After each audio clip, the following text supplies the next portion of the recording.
Hi there, my name is Kelly Nielsen and I'm making this video for Psychology 3524 Basic Helping Skills.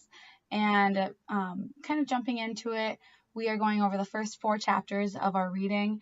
And the first chapter was the importance of self-understanding. And I like to think of myself as somebody who is very mindful and open to other people and other cultures. I'm going into a profession that requires that on a daily level. I want to be a speech and language pathologist, kind of in conglomeration with music therapy, and I will be working with people on a daily basis who need to feel supported and understood and accepted in all aspects of their daily life in order for proper treatment and effective treatment to happen. So kind of jumping into it, I was raised with the belief that I could believe in anything as long as it brought me joy and happiness, and I've always been aware of my bias that I might bring into any sort of situation or conversation that I have with somebody, and we deal with a lot of that in my other degree for speech and language therapy, because in Foundations of Treatment, which is a class that I'm actually currently enrolled in Foundations of Treatment 2, I took Foundations of Treatment 1 last spring, and I learned a whole plethora of information, and I'm aware that everyone has different socioeconomic statuses, gender, values, age, culture, religion, veteran status, and etc. And I'm very aware of my white privilege that I have grown up with, and it's just no matter how hard somebody tries to fight it, if you are white and you have all these other things going for you, there is a privilege there. And it doesn't necessarily mean that it's a bad thing. It's just being aware of it and how you address other people and yourself in those situations where that might become an issue. My family raised me to be very independent, and I choose that, and I know that many people don't have that as a luxury, and so I'm very aware of that as I go into conversations with people. As things relate to money, relationships, and success, I was always told certain truisms like the early bird gets the worm, beggars can't be choosers, don't let anyone hold their thumb down on you.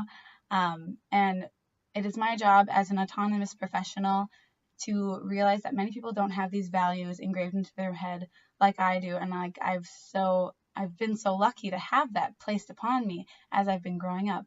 And they have their own truisms that maybe shape their values and their lifestyle, and that's okay.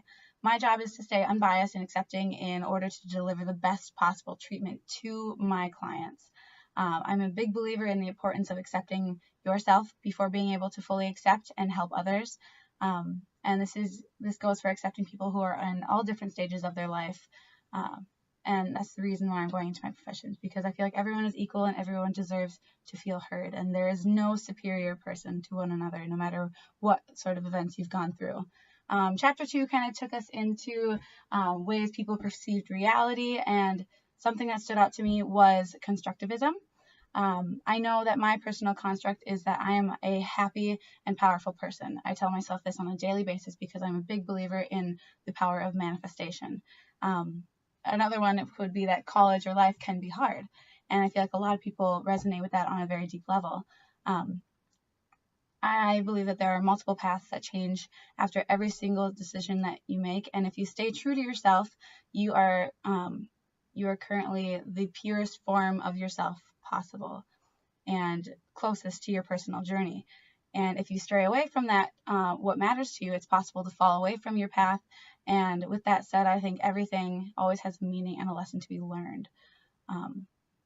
I keep saying I believe, but there's no wrong decisions. I think that everything has a power to change your perspective, whether that be in a good or a bad way. If you have something negative happen in your life, you can take that, and that can change your perspective and what your actions will be when that arises and comes into your life again. Realizing that some things and someone may have a personal construct that is different than mine, and it's my job to help them feel safe, powerful, unjudged, and in control of the situation, no matter how we vary on that level. And that will ultimately help them feel more forward, or to help them to move forward, and then maybe change their personal construct as they go along with it too. I have my notes here, sorry.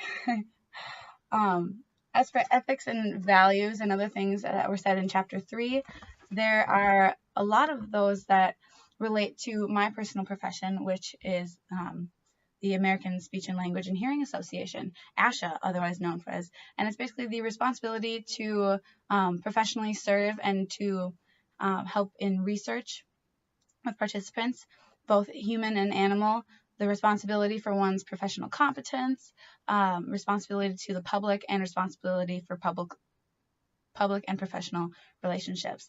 And these go into other aspects too, and it's basically just honoring your responsibility to your clients, your patients, people in general that you come in contact with every day.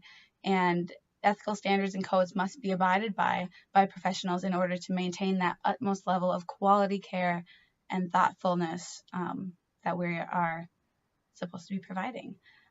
Professional competence while using research and EVP, privacy and confidentiality are also of extreme importance because it maintains respect and professionalism between the client and the clinician at hand, and violation of ethics and values compromises the client's treatment and care. And then kind of jumping into chapter 4, which deals with professionalism and relationships.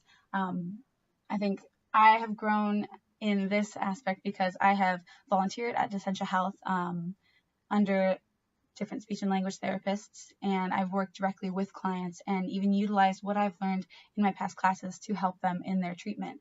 And this goes with professional attire and how dress code really means everything, because I've talked to parents who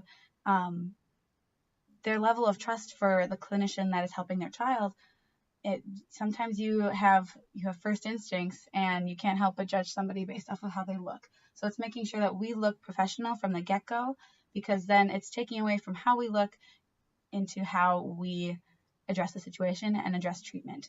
I've also shadowed at different speech clinics around town, and I've had jobs since I was 15, so I've had to have professional attire through all of these.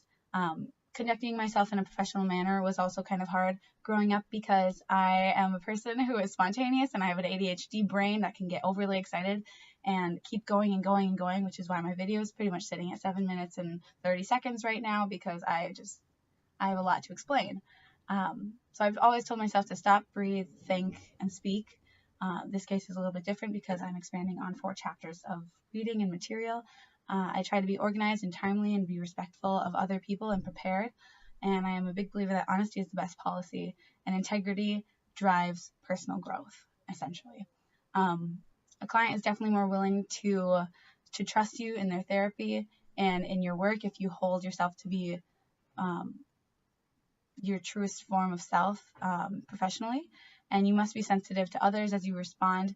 And most importantly, you must remain autonomous and not allow strong emotions to affect your responses, no matter the situation. And I think that's something that a lot of professionals don't think about on a daily basis, and it kind of cuts into their therapy and their method of treatment. Developing a professional identity and a scope of practice is also really important. And so for me, I want to mix music therapy and speech therapy. And that's something that will be in my scope of practice and what will drive my treatment and my professionalism on a daily basis. And so I'm always thinking of how I can help people to the best of my ability and how I can grow as a professional. My philosophy is that no matter how many years you study something, you can always learn more. And as life and as technology advances, we must also follow that lead. So thank you for listening to my reflection on our first 4 chapters, and I look forward to the rest of our class period together. Bye.